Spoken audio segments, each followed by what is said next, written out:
Yeah, this is the Activated Podcast. I'm your host, Ibu. Thanks again for tuning in. Another week, another shit to talk about. You know what I mean? Thanks again for coming through. I wanted to open up this episode really, first of all, by thanking people that really tuned in to the first episode. The response that I got from it was nothing less than amazing. Never in a lifetime would I even think that many of you guys would go out and support. I know I've been toying with the idea for some time, so it's a positive reinforcement when I put something out there and you guys really appreciate the way that y'all did. I took in a lot of your feedbacks and many of y'all really, volunteered that feedback, which I appreciated.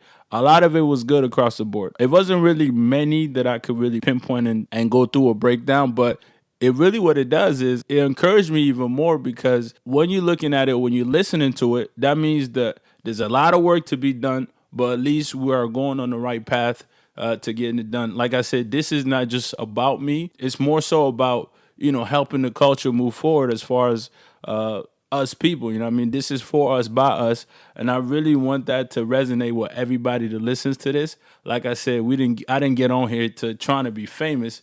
I could care less about that shit. You know what I mean? But the overall message, if you're able to listen to the first podcast, and if you haven't, you could go and check it out on SoundCloud.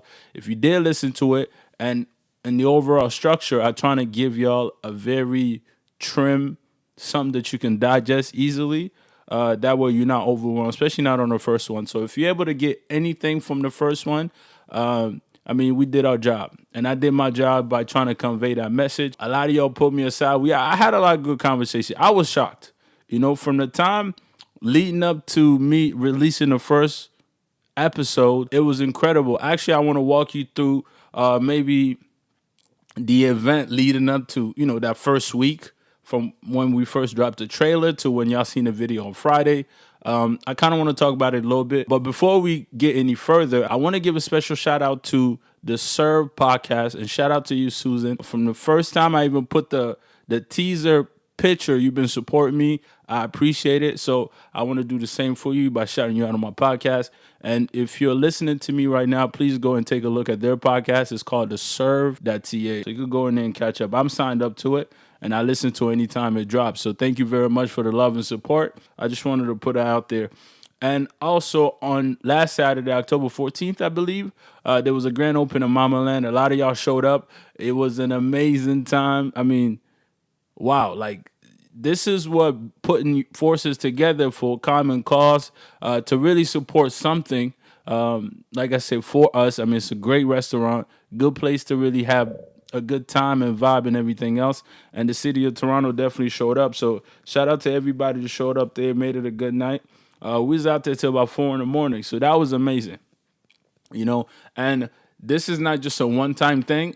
Continue to support it and, just keep it going per se. It's not about just showing up on one night. It's about showing up every night. Thank you, everybody. So now also, as I'm talking about the Saturday turnout, this one thing I want to share with my fellas, right?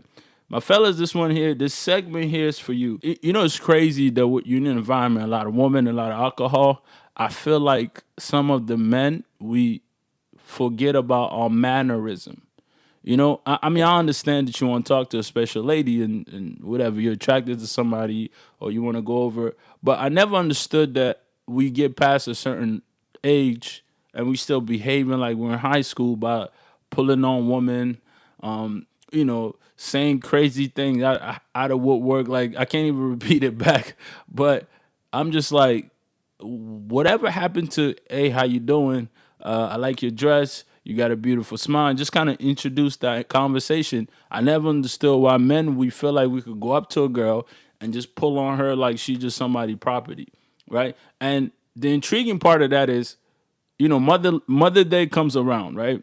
All of y'all get on your phone and your social media, and you got that fire post. When I mean fire, like, your mom is the most amazing woman. She's a fighter. She raised 16 kids by herself. All these accolades. But then all of a sudden, when we decide to talk to a young lady, we forget all these things that we praise in women. So I really want to drive this point home for some of you guys, and I'm taking responsibility as well. If you ever see me get out of line, please check me, because that's how we're gonna get better. But I think it comes to a certain point in your time where we cannot allow this thing to, this behavior cannot continue to go on unchecked. I mean, it's cool when you're in high school. Even then, I have a younger brother who I always tell him, you can never disrespect a woman. It doesn't matter what it is. We could call them names. We could do these things. At the end of the day, everybody deserves to be treated with respect, especially when we have amazing women in our life. We treat our women with respect. We treat our sisters, definitely our moms. So you got kind of look at it like that. Plus, some of these women that we talk to or we meet outside, they're somebody else's mom. You know what I mean? So I just want us to, as men, I just need us to be better when it comes to that. So please, next time you see a young lady, don't go pull on her arm. Just smile at her. And, if she's not interested, she's not interested. Let's move on. Sometimes we see guys, they literally linger around. They got no like 15 times. I personally had to go not step up, but like I had to go talk to a couple of them because I have friends in there that were hanging out. But I could just tell from the behavior of the men around them that they were almost being harassed. And when they say no, it's a problem. And you know what I mean? These guys are not getting the point. So, anyways, hopefully, if you're listening to this, it's making sense. And we gotta take accountability on how we behave. I definitely do for myself. Like I said, I've done a lot of things which I'm not proud of, but in terms of disrespecting a woman, that's really not my thing. So I treat everybody with respect, man and woman. But I think especially on women, we gotta give them that. We owe them to them. You know what I mean? We're supposed to protect and provide, and some of you guys are not doing neither one. You're not providing, you definitely can't protect nobody. So please, let's clean that up. That's just my little spill on that. I just noticed it. And I figure, you know what I mean, as we talking to each other, we could be honest with each other a little bit. So that's the whole thing about that. Another thing, speaking of support, we have the African Entertainment Award that's happening Saturday, October 21st. Yes, October 21st, which is this Saturday. So please, this is what we're talking about. Support your own and really putting your money where your mouth is. You know what I mean? This event, I've been to the first one ever, which happened at York University. It was, to me personally, this is my personal opinion, the show was good, and the show has made a tremendous leap to where it is this year. Actually, to the last show. So the last show, I believe, happened 2 years ago, and then this new show coming on now. Now, I hear a lot of people want to complain. I'm not going, and let's be clear, a lot of people don't like to go to these shows because they don't see the value in what they're paying for. But how we supposed to get better, or how we supposed to set the precedent for the next show to happen if we don't support the first show? And I know these events take tremendous amount of time to put together. Like, we've done parties ourselves. We know how much planning goes into just a regular party.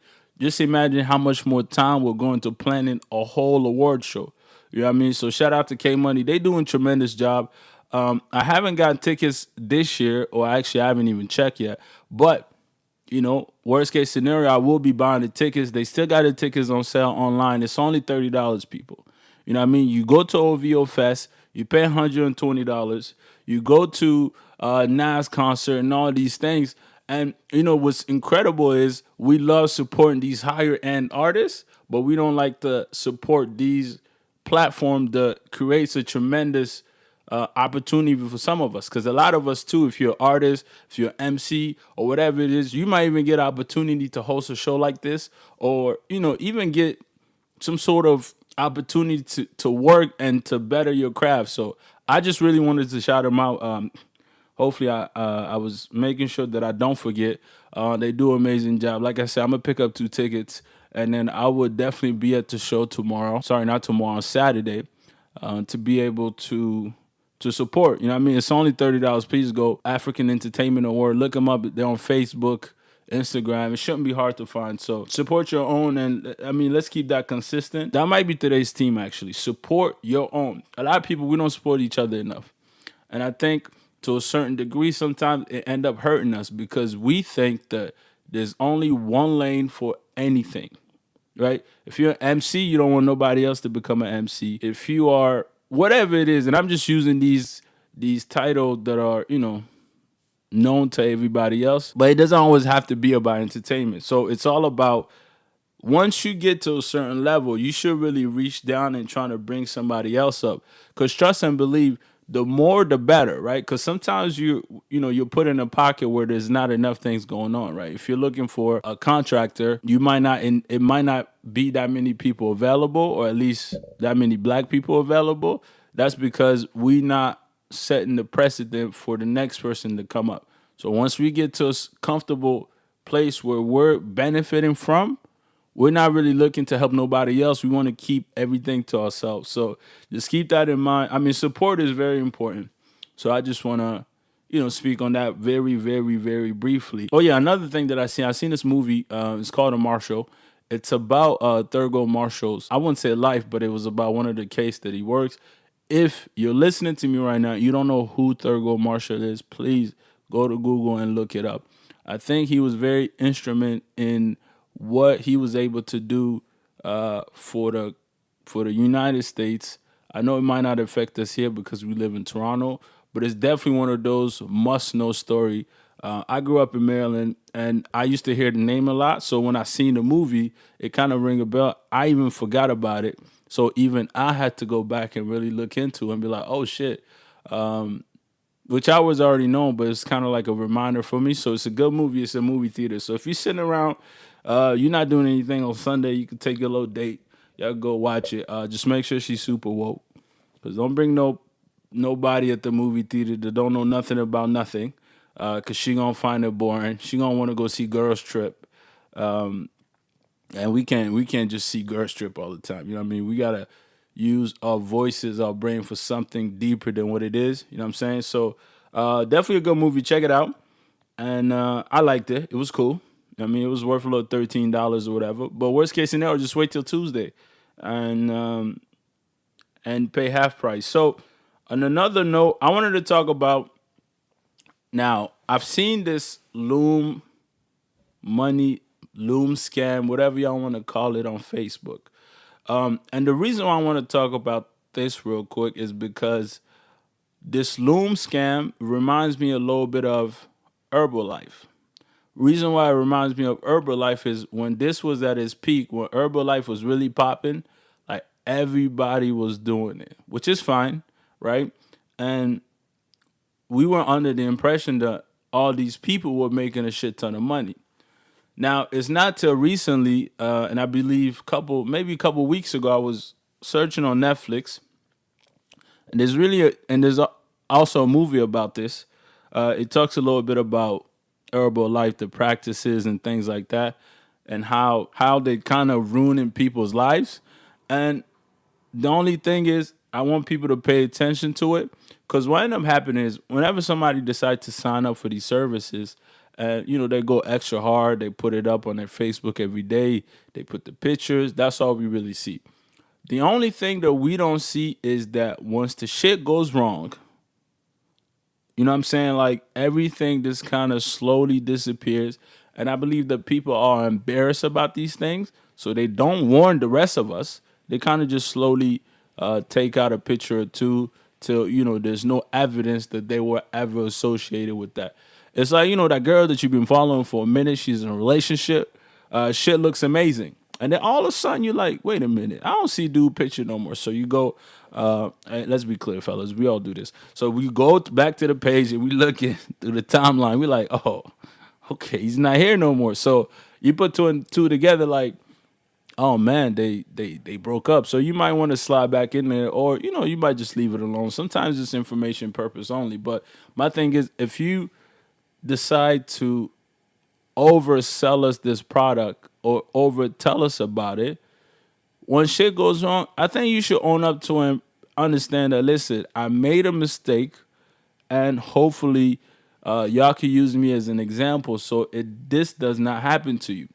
So this Loom thing, I believe the common theme that I see online is that invest $135, something like that, and then turn into $1,000 and $1,200. Anything that's giving you these short-sighted goals, where as in, if it sounds too easy, right? It probably, you should really proceed with caution. But I just wouldn't participate in that. So overall, what is a Loom scam? And if anything, to be more specific, what do I think about it? My position with this thing, with this Herbalife, Loom, whatever they call it, Bloom, Shloom, whatever it is. Whenever you have a service that is reliant on the acquisition of people, right? The way that they make money is they always sell it to you that we're trying to grow my team. My team need to be big, because they sell it to them in order for you to make money. You should have 10 people. They're gonna be like, you know what, you're gonna make about $400, whatever. But you know where the real big money is if you get 10 people working under you. And then we got this thing called residual income. Residual income is really when, at least my definition, listen, I ain't looked this up. I'm just telling you what I think it is. So don't come back and correct me. But to me, is really money that's being made without you having to physically work for it at the time. So it's almost like an investment. I invested $100 at 25, and then when I retire at 65, that $100 now turn into whatever 100,000 per se. So then I start to cashing in and spending it. That's kind of what residual income is to me. Y'all could look that up.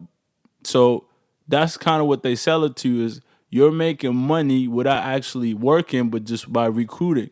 So somebody else is doing the work and then you cashing in on that work. So if you got two people under you, every person that they sign up, you get $10. Every person that person signs up, you get $10.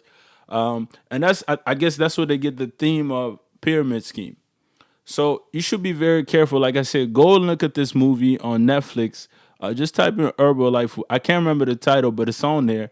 It will definitely give you a little bit of insight on maybe how these things work, how Herbalife work, and not to be confused. These are all the same thing. It just comes back up every few years under a different name. We've seen Herbalife, and by the way, I believe Herbalife products they do work. I've never tried it, but I had a friend of mine said that they don't really do the Herbalife thing. They just buy the product as they go to the gym and things like that. Which I'm assuming there's nothing wrong with that as long as you can afford it. Because they also, I don't believe that they're the cheapest thing. But in terms of getting into the whole business and selling it and setting up shop, you might want to invest your money doing something else. Because even as you're watching this movie, they even mention in there that you weren't even allowed to put the name Herbalife when you open up the shop. You can only call it something neutral like nutrition center, health center. But it's like if I'm selling, think about it. If you have your business and you're selling car parts and you call it, let's say I call it Bello Car Parts. Why would I now want to put that as my name, Bello Car Parts? So whenever you get into these things, it's a lot of things that give it away as being this very fishy scam. So listen, this is my warning to you guys. And I know sometimes we like easy money, but honestly, nothing in life will come to you easy. Nothing, unless you come from a privileged family, and then everything is kind of passed down to you. Your first car, I'm sure, never came easy. You had to go and purchase it. I had to purchase my car. Shout out to 1992 a Mazda 3, red color. I think my mama had paid like a couple $100 for it. I drove it, and then my sister ended up taking over that car. But that's kind of how I got started. So, and today I don't, it doesn't even matter what I drive now. But to show you that it was small steps that turn into what it is today. You know what I mean? And don't be discouraged because everything takes time. We're going to be on here for a long time. And like I said, I just want to give it a little warning to everybody. Make sure you look into it and then do your homework. The Loom Scam, don't send you $135 because as soon as you do, that person will disappear. And I don't even know how people will buy into something like that. But like I've seen print screen, apparently people are sending this money out.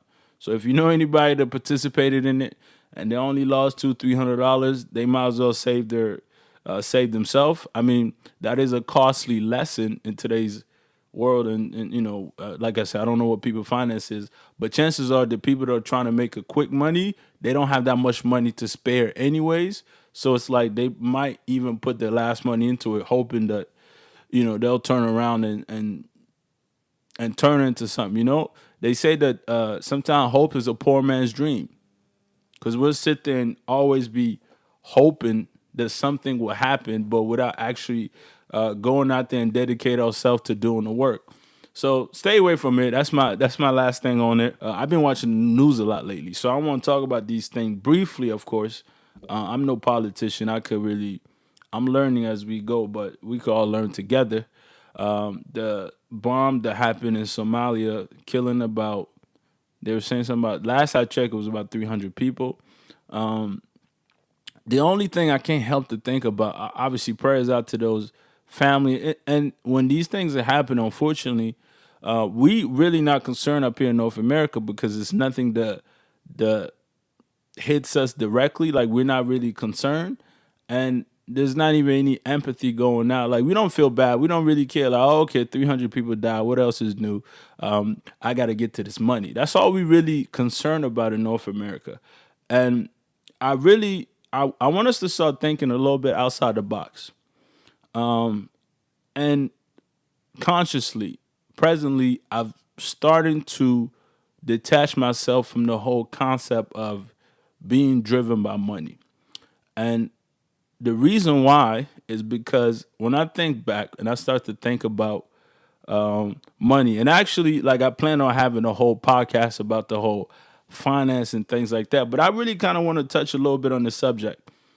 When we, when our happiness is tied into money, numerical factors, whatever it is, we are in this what I call an infinite loop because there's no amount of money that we could get to, I truly believe, that would make you happy, right? And also, I got to thinking, like, when these big billionaires are giving away 95% of their wealth when they die, I used to think, boy, you crazy. Like, what you mean you going to give away 500 billion, whatever it is? But now it's starting to make sense to me. It's like, I think, now I've never gotten this kind of money in my life, but nonetheless, I'm a thinker. So I was thinking, after probably, 200-300 million, I don't think that you can really tell the difference, right? Because some of us, even now, currently, might be even making only 100,000 a year, but we're still able to live, at least to the outside world. They might think that we're living like millionaires. You still able to take trips. You're still able to eat out. Buy nice things. You got your iPhones. You got your big screen TV. Whatever it is, we'll stay able to operate within maybe 100,000 or two, whatever it is. So imagine when you get that type of money, and they decide to give it away, of course, because they have a great, that money is supposed to serve a greater purpose. You know what I'm saying? That's why it's super. And if you notice, a lot of people with a lot of money, they're not really caught up in the superficial aspect of things. And before they die, most of them really give all the way away. You know what I mean? So that's why I really want you guys to really pay attention to what we really put our values in. Because if it's money, we really will not find the happiness. Because I can remember not too long ago, when I got a decent job a couple years back, I wanted to buy a car. And I wanted to buy a car that, when I pull up, they know I'm there. You know what I'm saying? I wanted to get the car where, you get the shotties, whatever it is, right? So I wanted to get a Mazda 3. Leather, everything, sunroof. You know what I'm saying? Because at the time I thought that was it. So I saved up within a couple months, got about 4,500, whatever it is. So, and that's what I paid for the car. So now I got the car, and I was like, oh, you know what? What would be tight if I could save up another 5,000? Then I got the car, I got the extra five. You know what I mean? My goal was very nearsighted. Like I couldn't really see far beyond that picture. So as I got to the 5,000, I got greedy. I was like, man, 5,000 cool. I need about 7,500. That's 7,500. I promise you I'll be the happiest dude walking around. So I got the 7,500. That didn't do it. I got the 10 grand, got the 15 grand, got the 20 grand, 25. And that feeling that I was looking for, that was supposed to bring closure to my life, was further and further getting. It was getting further away from me as I'm thinking I'm getting closer to it. Is actually, as soon as I get to it, it goes another 5 grand. So then I realized I would never be able to achieve that. Whatever that happiness I think is gonna bring me, I'll never get to that. So then I start to think, like, what really makes us happy as a whole is if it's not money, it has to be other things, right? So consciously now I'm really working on detaching myself from that and trying to be good friends and good human beings to one another. You know what I mean? And I think now this might not be the solution to all these things happening in the world, but just think about it for a second. If we start being human beings to one another, like how much better could we be to society? Because I know a lot of time we just want to be good neighbors to our neighbors, but how about just being good citizen of not just the environment or neighborhood you grew up in, but a good citizen to the world, right? I think it's really something to think about. I mean, it definitely, like I said, these are things that I kind of knew about, but I think for any change that you want to see in your life, you have to make a conscious effort every day that you wake up. You got to make that conscious effort to be like, you know what, I'm working towards becoming, this better person. If you're tired of getting speeding tickets, you got to wake up saying, okay, you know what, I'm going to clock in at about 60 and try not to go over that. So that's really kind of how I look at it when you, like I said, prayers out to all these people. I mean, it's so many people. 300 people it's absurd. You got to think about it. In the building that you live in, it might not even be 300 units in there. I don't even think in my neighborhood is 300 houses. But just imagine if a bomb blew up in there and everybody in that environment was gone.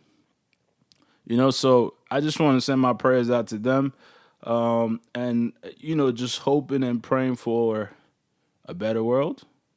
You know what I'm saying? But honestly, changes start within ourselves. So I think if we start to become better human beings to our neighbors, to our friends, even, maybe it has a greater impact in the world. To wrap things up, I got a story for y'all, okay? For every podcast that I make, just to kind of give light on my, so we can get to know each other a little bit better. A couple years ago, a few years back when I first moved to Toronto, I lived in this neighborhood called Black Creek. Black Creek has brought a lot of good people in my life. I met a lot of good friends who I'm still friends with. It was an amazing thing. So now, what ended up happening a year later, my parents had bought a house in the suburbs and we moved. This was a long time ago, maybe 2008 or 9. So what ended up happening is when I was living in this new neighborhood, I didn't really have friends. So every weekend that I got a chance to, I would drive back to Creek, and then I would hang out with my friends that were there. So we'll go back and we'll hang out. We used to drive everywhere. At the time, I was the only one with a car. So whenever we had to go somewhere, like everybody used to just pile up in my car. It'd be like 5, 6 people. Now the things that's happening in this neighborhood is that there's a police station right across the street. They used to harass us constantly. So it was really one of those when you're driving, you really gotta be, you gotta be careful. And especially when I'm driving with my friends. At the time, as soon as they see fitteds in the back, they'll usually pull us over for whatever it was. And back then, like you would drive without insurance. Insurance was a big thing because insurance was super expensive. So you can afford to buy the car, but not afford to put insurance on the car. So we were supposed to go out this night. So we were in the car and the car was full. So there was an extra person that wanted to come on and get in the car. Now, I knew who this person was. He knew who I was. But I was like, yo, the car's full. We're not going to be able to make it. So his response initially was, I could just lay, in the back on top of the people. There was 4 people sitting in the back. And he was like, don't worry about it. If you get a ticket, I'm going to take care of it. So I was just like, I was already annoyed because I was like, I'm trying to tell you something. You're telling me what's better for me. So I wasn't really having it. So he got in the car and I decided to, because we were in the car, we're about to pull off. So I decided to turn off the car and I walk out of the car saying, now we're not going anywhere since you guys don't want to take directions. And, I was a little bit not stuck in my way, but I didn't. I'm not really. You can't. I don't want to say bully me, but you're not gonna force me to do something that I'm not in love with, like something that I don't want to do. So, long story short, he got really angry. He started to threaten me and whatever it was. Now, this dude wasn't the biggest guy. He wasn't, so I wasn't physically, I wasn't threatened by him. And plus, this is somebody that I know. So, I wasn't thinking nothing of it. So he got out the car. I got back in. We drove. Now, this spot that we're going to is about 3 blocks away. So it wasn't very far, 3, 4 blocks. So we get there, we out the car, we're chilling, and this dude end up, I think he hijacked a cab, whatever it was. So he get there. So he get to the spot. Now we outside the spot, we're chilling, and of course he's all riled up. He's yelling, he's threatening, he's saying he about to shoot me. So now I really start paying attention because it's one thing somebody just saying some shit, but if he talking about he about to shoot somebody, I need to be on my P's and Q's. So I started to pay attention. My other friends that were there, because it was a group of us, they was talking to him like, just relax. Like, it's not that big deal, whatever it was. But he insisted on keep going. So he come up to me and he goes, let's go in the back and talk. So now in the exact moment, I didn't see the danger because we all standing there. I was like, okay, well, okay, cool. We could go in the back and talk. So I lead the way. As I'm walking towards the back of this building, I'm starting to realize that maybe that wasn't the best decision that I should have made. So as we walking towards this building, we get to the back, is pitch black, there's nobody around there. At this point, you can no longer see my friends you can't see the rest of the guys that are in front of the building. So we in the back, it's just me and him. So we're standing there. As I'm walking, now I turn around to face him because he was behind me. By the time I turn around, he had pulled a knife on me. So now I wasn't scared. Like I said, he wasn't a big guy where I thought, it was over for me. But I was really more so concerned of what's getting ready to happen now. So now he's waving the knife around and he's on this big thing about disrespect. Oh, I disrespected him and things like that. So I go to him, listen, we both know who each other are. So I don't think one could harm the other and get away with it. But we must be very careful on how we proceed because if you're going to pull a knife on me, you might as well kill me all the way because if not, I don't know what end up happening. So, I'm trying to rap. You know what I'm saying? I'm trying to get to him too. Like, yo, I'm not scared, but I was a little concerned. I ain't going to lie to you. I was worried a little bit because clearly he wasn't all there because for you to pull a knife on somebody that you know, and it's not like we're the best of the friends, but we knew who each other was. So, and we hung around the same people. So I think he was trying to scare me and punk me, but I didn't really fall under that pressure. So long story short, we kind of ended up just dapping hands and like, okay, cool, yo, don't ever do that again and things like that. So at this point, I'm just thinking of an escape plan. I was like, yeah, I got you. It's my bad. I should have whatever, but the car was forward. I'm coming up with any story that I could get the fuck out of there. Because like I said, in the back, you can't really see what's going on in front. Like we literally in the back of a building. So we get back to the front. I'm kind of mad at everybody else. Like, yo, y'all didn't see me just almost getting stabbed. Nobody really knew what was going on. And I don't think my other friend will ever think that he will pull a knife out on me. So at the end of the day, within the next 5-10 minutes, I get the fuck out of there. Like I was like, yo, guys, I gotta go. And it was like out of nowhere. So they probably like, oh yeah, he's leaving, whatever it was.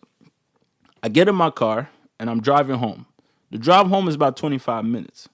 So the whole time, the only thing I could really think about is, what the fuck was I doing back there?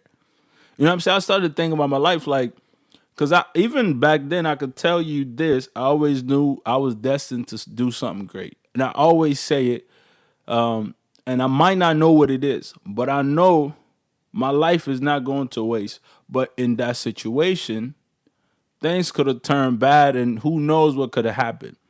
So in that moment, I drive home, I made a promise to myself to never, ever, ever go back there and hang out. And that was it. This is almost 2009. I have not been back there to hang out, but I have on several occasions met up with, because I still got good folks that I know from there. So sometimes we'll get together in safer environments, of course, and then we'll hang out and that's always my story. Like, yo, y'all remember that day I almost got stabbed? Nobody seemed to believe me, but I feel like things could have really, I don't want to say ended. I don't want to make it sound dramatic, but I just decided from that point on to take ownership of my life. And if the place, if we're supposed to go somewhere and I'm not all the way comfortable, I'm just not going, right? Nowadays, if we're in a club that I'm not familiar with, it's 2:30 in the morning because clubs close at 3. I always tell people, ain't nothing good comes after 3 o'clock. That's usually when people get shot. So if you go to the club, if you got to get phone numbers, if you got to get that little dance from the girl you've been, listen, do it before 2:30, 2:30, get the hell out of there. Because I'm telling you, people, a lot of time we are in control, and sometimes we could kind of be like, you know what?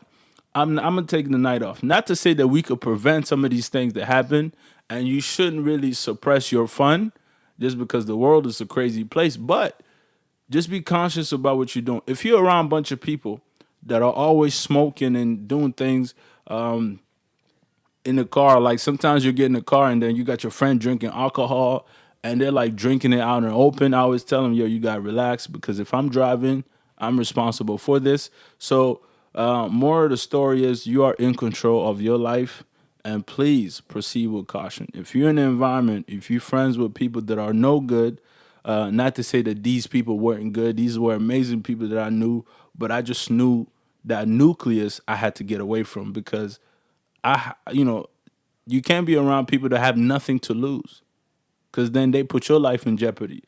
So that's my little story for the day. I just wanted to give y'all that little story. I might just name this podcast I Got Stabbed, but we'll see about that. So one last thing before I go, I just need everybody, if you've been listening to this, please go out and support the social media. That's really where I post all the updates when the new episode is coming. So if you're on Facebook, it's Activated Podcast. If you're on Instagram, Activated Podcast. SoundCloud, same thing, and YouTube. I'll start to upload the audio files on YouTube as well. And then we're just trying to figure out how we could get this to iTunes and things like that. This whole thing is a process, people. And it takes a lot of manpower to give y'all this. And just want to say thank you again, and I appreciate y'all for tuning in. Every Friday, we're dropping some new gems. And I'm working on some really good episode to come up. And once I get it wrapped up, I'll be able to tease it for y'all. But once again, thanks for tuning in. And don't forget to support African Entertainment Award that's happening on Saturday. Please go and buy your ticket. I know you cheap and you might not have gotten paid this week, but, borrow some money. If anything, if you holler at me, I'll give you $5 to add to your little ticket. You know what I mean? Please support. It's by us, for us. And once again, my name is Ibu, your host. And, you've officially been activated. All right, peace.